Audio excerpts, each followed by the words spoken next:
नमस्कार, मेरा नाम रवीश तिवारी है और आप एसआर प्राइम न्यूज़ देखना शुरू कर दिए हैं। इस वक्त हम मौजूद है पकड़ीदयाल के बड़कागांव में, जो मधुबन विधानसभा क्षेत्र अंतर्गत आता है और जिला पूर्वी चंपारण है। हमारे साथ अभी जन स्वराज पार्टी के पिछड़ा प्रकोष्ठ के संयोजक उपस्थित हैं। आइए इनसे जानते हैं कि बिहार विधानसभा का चुनाव जो होने वाला है, इसमें इनकी क्या रणनीति है, ये किस तरह से तैयारी कर रहे हैं। ये पिछड़ा प्रकोष्ठ के नेता हैं। क्या नाम है सर आपका? श्याम बाबू कुमार। कहाँ रहते हैं? हम तो रहते हैं अपने ही घर पे और क्षेत्र में थोड़ा सा जो भ्रमण होता है देख रेख करते हैं। जन स्वराज के मुहिम के साथ आप भी जुड़े हुए हैं। इस पर बिहार को बदलाव कर देना है। जी हाँ, बदल देना है। और हमारे जितने भी अति पिछड़ा के सहयोगी लोग हैं, हमारे जितने भी अति पिछड़ा में लोग आने वाले हैं, मैं उनको एक साथ अपने कंधे में कंधा मिला करके और जन स्वराज के प्रति हम लोग लेकर चलने वाले हैं। आखिर क्यों आप अपने पिछड़े लोगों से अपील कर रहे हैं, समाज के लोगों से, कि इस बार जन स्वराज को वोट देना है? बाकी भी जो राजनीतिक पार्टी है जो दावा करती है कि हम पिछड़े वर्ग के लोगों के हम ठेकेदार हैं, मसीहा हैं, नेता हैं। इसलिए कि उसमें कारण है कि हम लोग इतना दिन तक हर पार्टी को वोट दिए, हर पार्टी ने अति पिछड़ा को जगह वोट लेकर के यूज किया, लेकिन उसको कोई समस्या का हल नहीं किया, ना उसका आरक्षण दिया, न शिक्षा में बच्चों को के लिए आरक्षण दिया, जिसके कारण हम लोग अब चाह रहे हैं कि बड़ी परिवर्तन करें। इसलिए कि हम लोग राजद को भी देख चुके हैं, 15 साल 20 साल देखे, नीतीश कुमार को भी देख चुके हैं, उनकी भी सरकार की क्या हुई, रणनीति क्या की है। तो अब की बार हम लोग चाह रहे हैं कि ये दोनों को हटा करके और हम लोग तीसरा मोर्चा लाने के लिए एकदम संकल्प है कि हम लोग तीसरा मोर्चा को लाया जाए। आपका कहना है कि हमने 15 साल राजद को भी देखा और 20 साल नीतीश कुमार को भी देखा, लेकिन आपके पिछड़ा वर्ग आज भी जो है वो पिछड़ा में ही है, पिछड़े में ही है। उनको कोई विकास नहीं दिया गया, कोई शिक्षा का रोजगार नहीं दिया गया, कोई बच्चे को रोजगार नहीं दिया गया। आज तक उसको, जैसे कि मान लेते हैं सर्विस में जाते हैं तो उसको आरक्षण नहीं मिल पाता है, आरक्षण के कारण हम लोग वंचित रह जाते हैं। तो आरक्षण के तो लेकर बहुत बड़े बड़े दावे कर रहे हैं, तो लेकिन दिए तो कहाँ है? खाली बोलने के लिए, उसको धरातल पर लाना चाहिए। कहते हैं कि हम 14 लाख रोजगार देंगे, 4 लाख ये देंगे, 20 लाख ये देंगे। कहाँ दिए हैं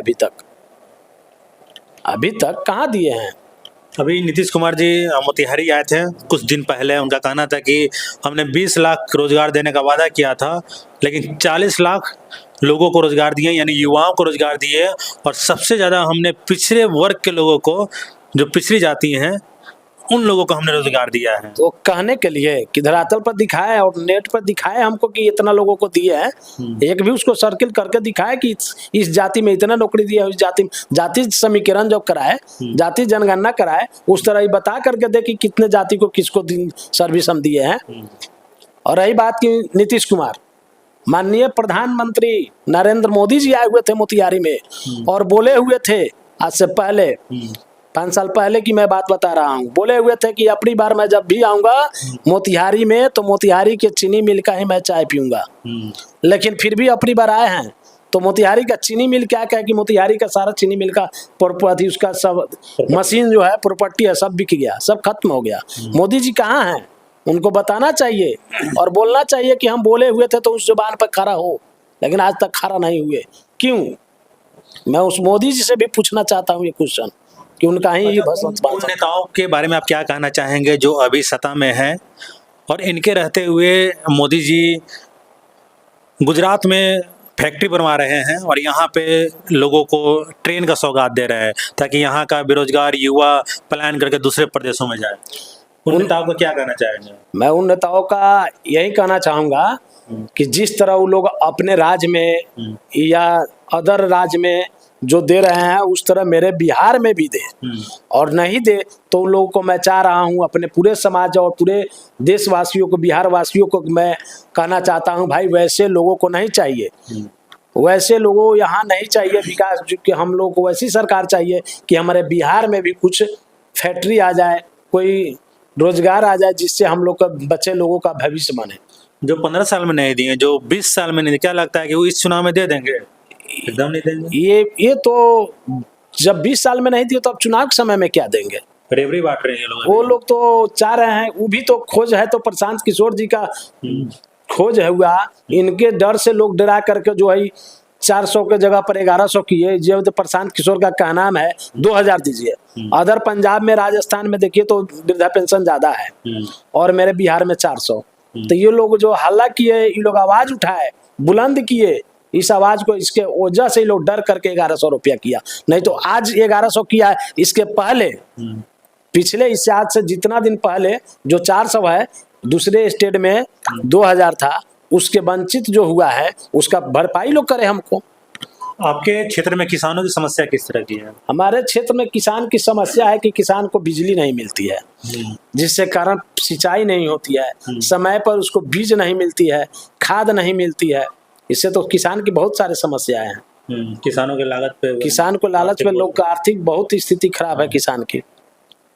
और दूसर के बात रह गई ना, सरकार उस फसल को खरीद पाते हैं समय पर। जो होता है ये क्या कहते हैं, धान होता है या गेहूं होता है, उसको खरीदारी लोग कर नहीं पाता है। सरकार नहीं कर पाता है इस चीज को खरीदारी। पैक्स में जो बताया, पैक्स अध्यक्ष चुना गया है, वो लोग खरीदारी नहीं कर पाता है। अच्छा। जिसके कारण किसान की समस्या है। अगर जो खरीदारी करता तो किसान की समस्या नहीं होती। अब किस तरह के बदलाव को देखना चाह रहे हैं बिहार में? बिहार में हम लोग चाह रहे हैं परिवर्तन हो, और हमारे समाज को, हमारे बिहार राज्य को उन्नति हो, बिहार प्रोग्रेस में जाए। आज देखिए, एक रास्ता चलने के लिए इतना कठिनाई है कि कहीं कहीं ऐसा होता है कि कोई लोग गिर जाता है, रास्ता भी ढंग से नहीं है। अभी मैं सिसोहानी की बात बता रहा हूँ। सिसोहानी पंचायत में भ्रमण किया, जिस समय सिसोहानी में एक लोगों को पैदल चलने के लिए रास्ता की कठिनाई थी। बारिश जब थोड़ी हो जाती है तो अभी भी आज की मैं बात बता रहा हूँ कि 10 गो अगर जब बारिश हो जाए, 10 बूंद बारिश हो जाए, तो सिसोहानी में चलने के लिए कठिनाई है। यही हरनाथा पंचायत में भी जाइए, परसों धनौजी पंचायत में, वहाँ भी हरनाथा गांव की वही स्थिति है। अब लोगों के बीच में जा रहे हैं, क्या अपील कर रहे हैं, किस तरह की अपील कर रहे हैं? हम लोग तो लोगों को यही अपील कर रहे हैं कि यह जो भी आज लोग कह रहा है कि ये 11,000 10,000 रुपया ये मिला है जीविका दीदी लोग को, तो वह मेरे प्रशांत किशोर जी का ही आवाज से ये लोगों को मिला है। अगर जब पहले क्यों नहीं दिया, अगर जो ये आवाज नहीं उठाते तो उन लोग का यह जो है सरकार पैसा नहीं देती। तो आज उनके ही आवाज उठाने पर यह पैसा मिला है। क्या नाम बताया आपने? मेरा नाम श्याम बाबू कुमार शाह हुआ।